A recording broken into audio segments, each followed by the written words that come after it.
Bienvenue sur T'as tout senti, le podcast sur l'art de sentir. Chaque semaine, T'as tout senti est le podcast qui explore la créativité et l'audace au cœur du monde des parfums et des saveurs pour vous aider à penser et à sentir autrement. C'est une invitation à partir à la rencontre des multiples acteurs comme un parfumeur, un cueilleur d'essence, un chef d'entreprise, un chocolatier, autant de gens inspirants avec qui je partage leur expérience au cours d'une conversation complice. Je vous invite à sonder la créativité qui n'est autre, comme me le disait Einstein, l'intelligence qui s'amuse. C'est aussi inventer, expérimenter, prendre des risques, briser les règles, faire des erreurs et s'amuser en gardant son âme d'enfant. Tout un voyage au travers de l'art de sentir et d'art de goûter. Allez à la rencontre des gens inspirants qui ont su écouter leur créativité ou avoir de l'audace, vous inciteront à penser autrement. Ce podcast est animé par Bettina Eckroyd, journaliste, experte parfum et saveurs et créatrice du blog tatoussenti.com. Bonjour à toutes et à tous. Noël arrive et à grands pas. C'est sans doute une des périodes où l'on parle chocolat et même on conjugue chocolat dans tous les sens. En fait, pour tout vous dire, il n'y a pas de verbe chocolat. Par contre, on dit volontiers « j'adore le chocolat »,« je croque du chocolat »,« je dévore du chocolat ». Mais voilà, est-ce que le chocolat est bon pour nous ? Pas question d'être culpabilisant une seule seconde. Ceci étant, pourquoi ne pas réviser quelques recettes, voire inventer le chocolat de demain ? Pour répondre à cette question, je suis bien évidemment allée voir Nicolas Cloizeau, qui s'est lui posé la question. Et si on arrêtait de faire le chocolat comme on l'a toujours fait ? Il faut juste savoir que Nicolas habite un monde où le chocolat est un sujet vivant, qu'il aime relever les défis et qu'il est sensible à la naturalité. Surtout, restez avec nous, Nicolas va nous raconter comment il envisage les choses, comment il a travaillé ses nouvelles recettes, et c'est juste passionnant. Alors, prêt ? C'est parti pour chocolater ? Bonjour Nicolas. Alors, qu'est-ce qui a été le déclic pour qu'un jour vous décidiez de vous lancer justement ce défi de libérer ces chocolats des matières premières, des matières grasses animales ? Ah, ça, c'est une histoire, finalement, là, je vais très prochainement avoir 25 ans de maison à la Maison du Chocolat. Et quand je suis arrivé il y a 25 ans à la Maison du Chocolat, j'avais une vingtaine d'années et je consomme, je dis toujours, je consomme mensuellement ce que consomme annuellement un Français, donc c'est-à-dire 7 kilos de D'accord. chocolat, 7 kilos de chocolat par mois, hein, contrairement aux Français qui en consomment 7 kilos par an. Et donc, justement, quand on en consomme 7 kilos quand on a 20 ans, ça va bien, sauf que quand on consomme 7 kilos quand on a un peu plus de 40 ans, ça fait plus les mêmes C'est une effets. autre histoire.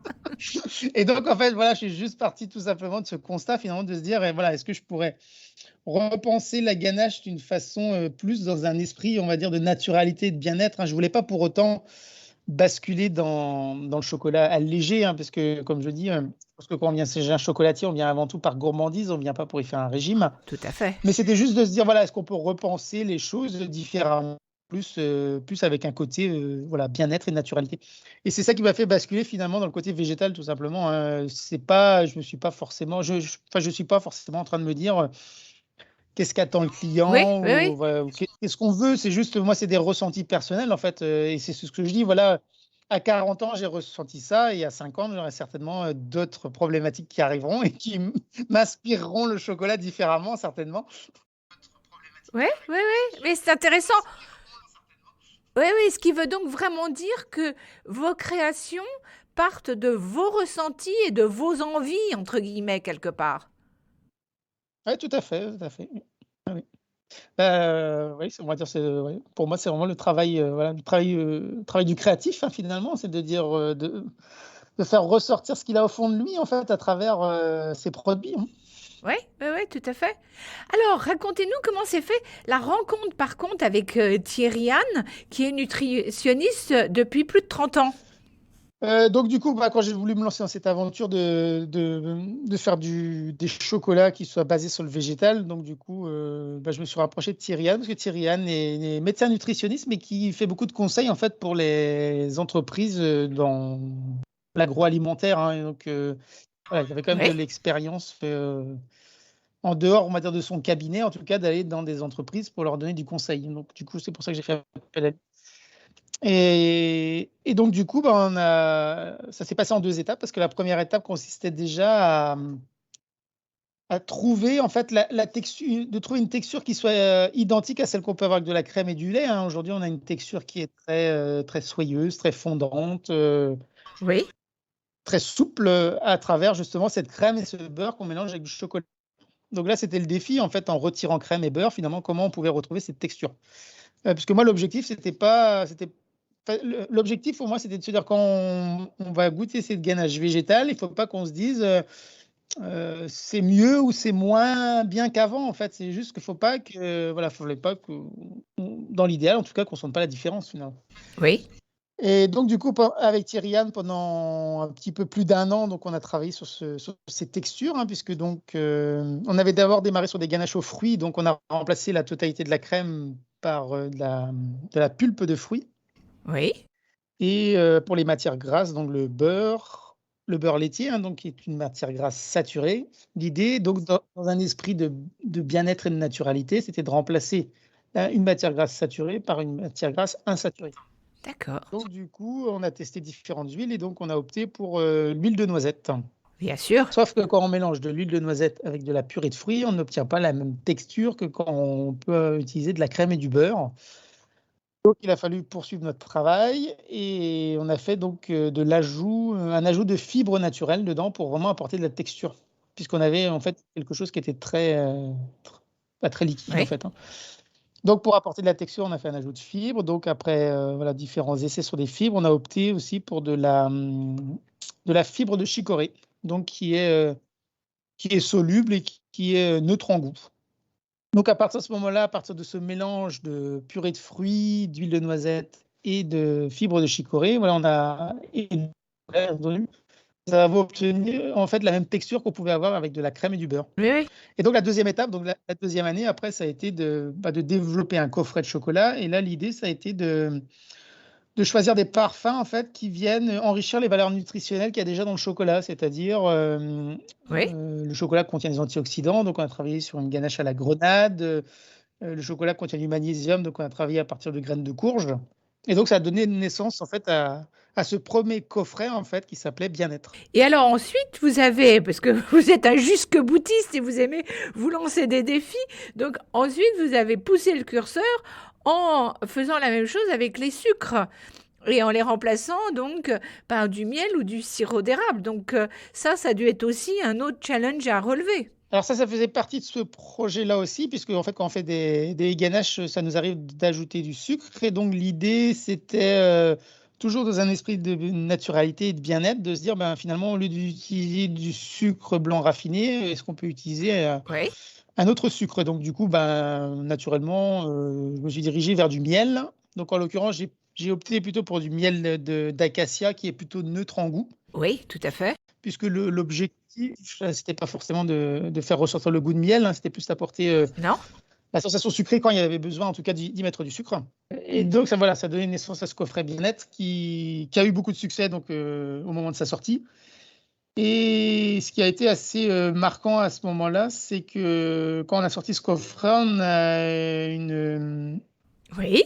on a des clients qu'on n'avait pas habituellement à la maison du chocolat qui sont arrivés, qui sont les véganes. Sauf que moi, comme je vous dis, je ne me suis pas préoccupé de savoir ce qu'attendaient les clients, puisque je me préoccupais plutôt de ma santé Oui. que ce qu'attendaient les clients. Donc, du coup, les véganes sont arrivés en boutique, sauf qu'évidemment, ce fameux coffret basé sur le bien-être et la naturalité n'était pas vegan, puisqu'il était sucré au miel. Oui. Et donc, j'ai poursuivi mon travail, comme vous le disiez tout à l'heure. Et donc, poursuivant mon travail, ce que j'ai fait, c'est un nouveau coffret qui est sorti l'été dernier, donc été 2021, Oui.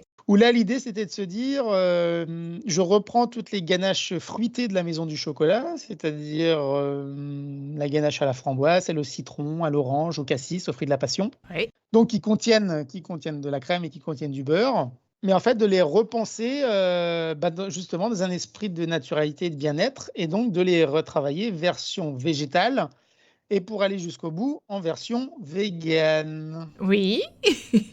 Donc, ce coffret donc est sorti l'été dernier. Donc, voilà, on a retiré crème, on a retiré beurre. Donc, c'est-à-dire que c'est une ganache si je prends l'exemple de la framboise, hein, donc que de la purée de framboise, du chocolat, de l'huile de noisette et donc un ajout de fibres de chicorée. Oui. Et donc, dans celle où il y a besoin de mettre du sucre, donc pour que ce coffret soit vegan, le miel a été remplacé soit par du sirop d'agave, soit par du sirop d'érable, en fait.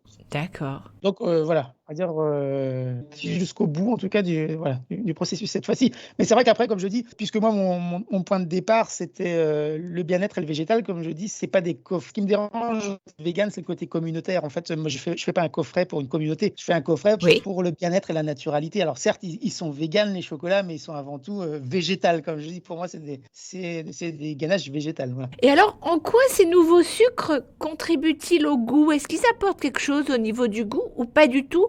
Et ils sont là pour leur pouvoir sucrant quand vous en avez besoin? Oui, c'est ça, tout à fait, hein. Là, en tout cas, en l'occurrence, là, je recherche pas forcément je recherche plus à apporter un équilibre au niveau du pouvoir sucrant et pas au niveau du goût, hein. C'est pour ça que d'ailleurs, l'érable, je l'utilise en petite quantité parce que le sirop d'érable a beaucoup de goût. Oui. Le sirop d'érable est beaucoup plus neutre, en fait, en goût, donc il est déjà plus intéressant aussi. En fait, quel a été le plus grand défi dans la réalisation de cette recette? Bah, ce qui a été compliqué, ça a plutôt été les premières étapes avec, Thierry Anne, en fait, pour trouver les textures, en fait. C'était ça, surtout la partie la plus difficile parce que, comme je dis, nous, en tant que chocolatier, on nous apprend à mélanger de la crème, du beurre et du chocolat et donc finalement, quand vous retirez la crème et vous retirez le beurre, il vous reste plus que le chocolat et donc vous êtes un petit peu perdu et quand vous vous dites: «Finalement, bah, je vais aller dans le végétal», sauf que dans le végétal, en fait, il y a pléthore de matières premières et donc tout seul, je pense que on aurait pu y passer, 10 ans, en fait, hein.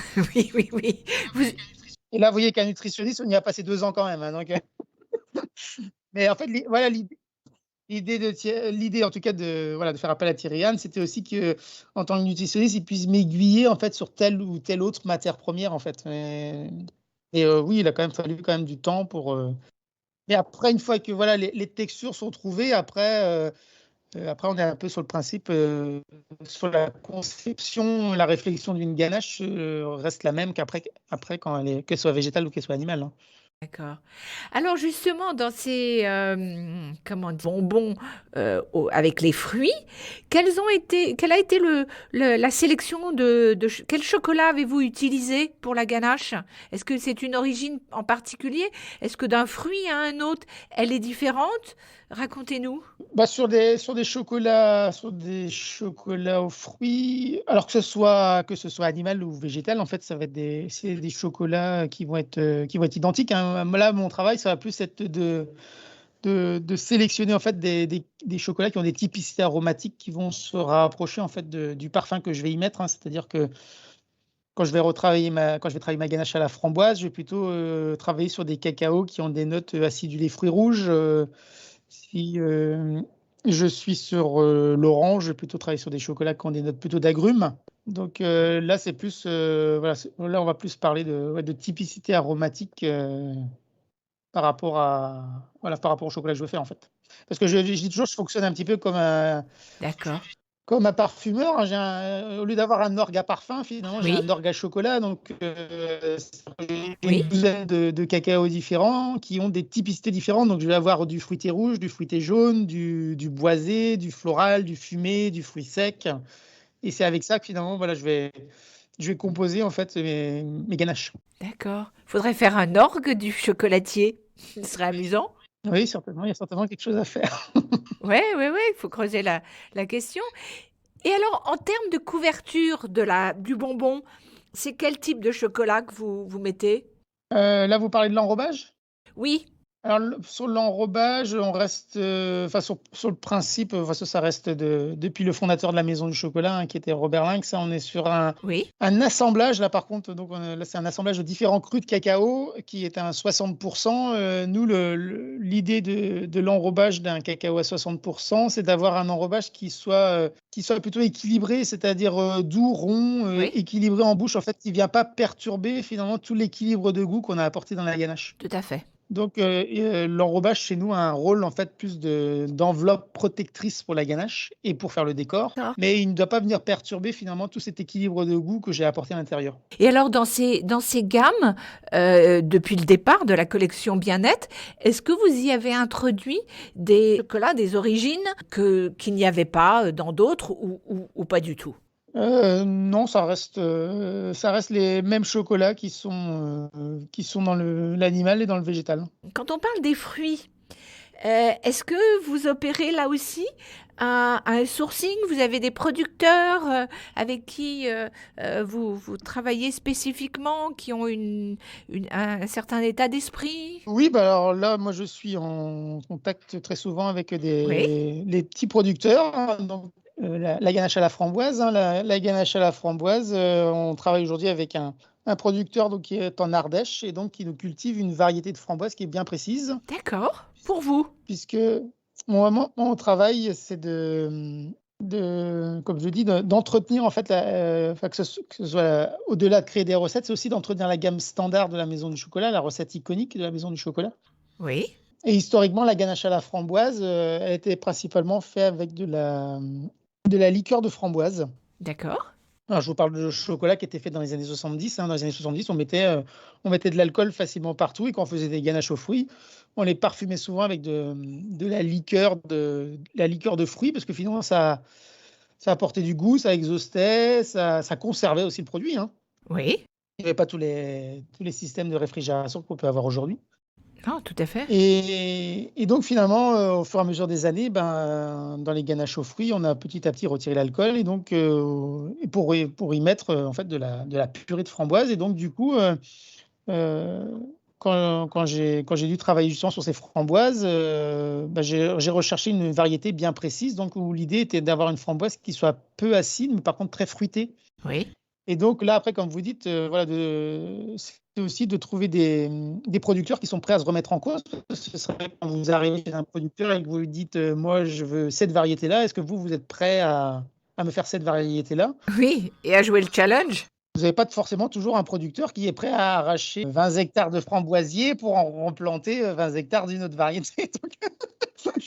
Oui, oui, oui, tout à fait. Donc, c'est un travail de longue haleine où il faut beaucoup de patience. Voilà, travailler, voilà, très étroitement avec des petits producteurs, mais on a des producteurs qui travaillent, avec nous depuis très longtemps. On a même, enfin notre producteur de crème, il est historique, hein, c'est toujours le même depuis que c'est Robert Lynx, le fondateur, qui l'avait choisi. On travaille toujours avec lui depuis, hein. Oui, oui. Ça, c'est aussi une particularité de la maison, de garder, d'avoir des relations sur du long terme. Bah, en fait, voilà, après c'est un travail de longue haleine, hein, mais c'est de construire des relations qui soient stables et solides et voilà, une fois qu'après on est sur le chemin, après, voilà, après par contre on reste sur le chemin.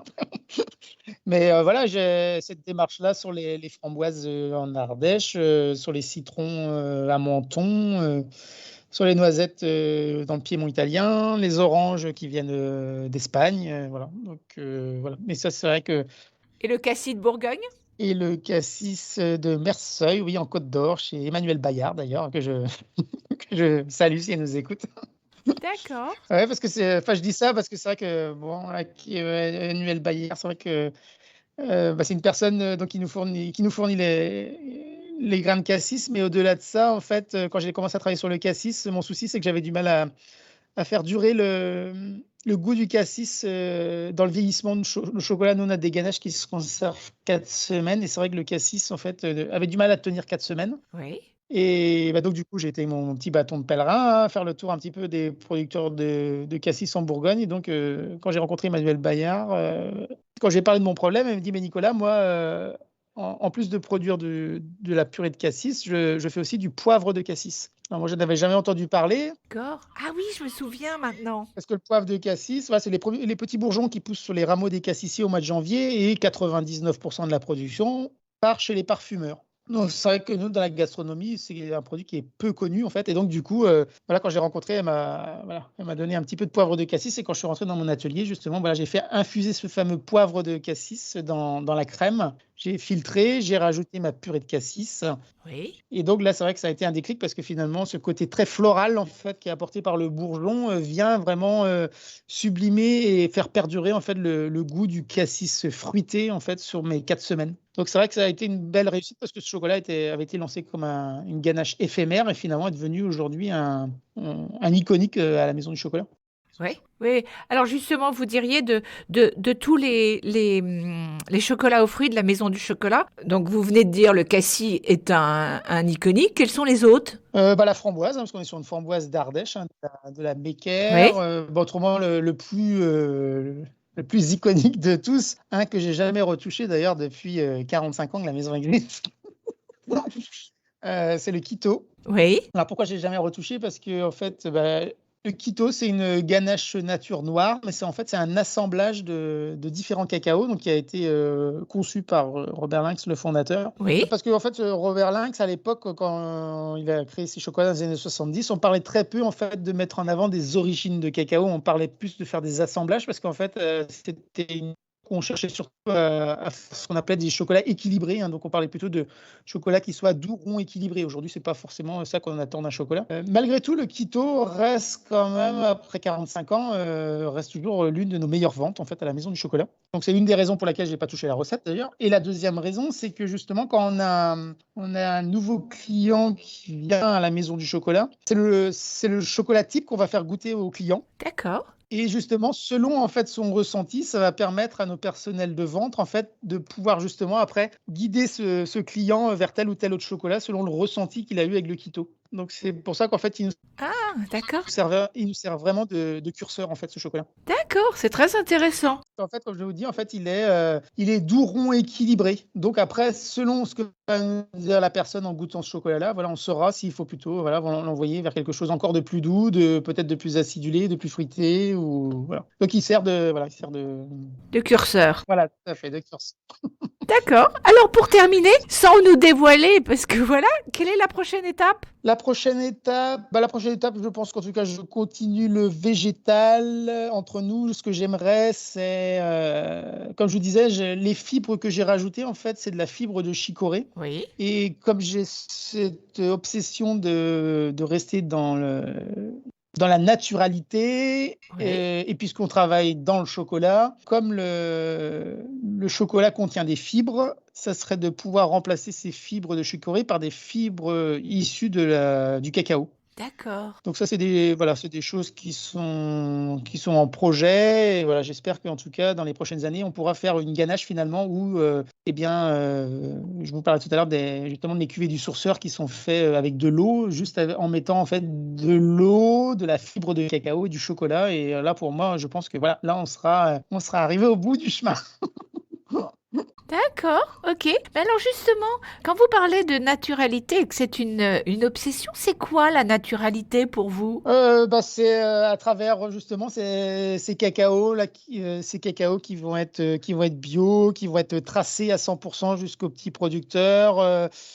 Ces framboises, voilà, où je suis en lien direct avec ces producteurs sur des variétés bien précises, selon des cahiers des charges bien précis, d'utiliser une matière grasse insaturée, d'utiliser une matière grasse saturée, utiliser un sucre naturel, au lieu d'utiliser un sucre raffiné. Voilà, c'est toutes ces choses-là qui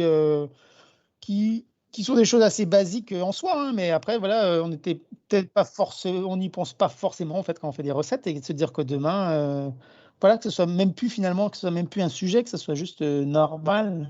Oui, oui, oui, tout à fait. Bon, est-ce qu'il y a quelque chose que vous aimeriez rajouter? Non, je pense que je vous ai raconté toute ma démarche en tout cas sur le. Ouais, bah écoutez, un grand merci. Si j'ai peut-être envie de vous demander, au niveau des tablettes, quelles sont celles qui ont le plus de succès dans les pures origines? Et est-ce qu'il y en a une qui va arriver?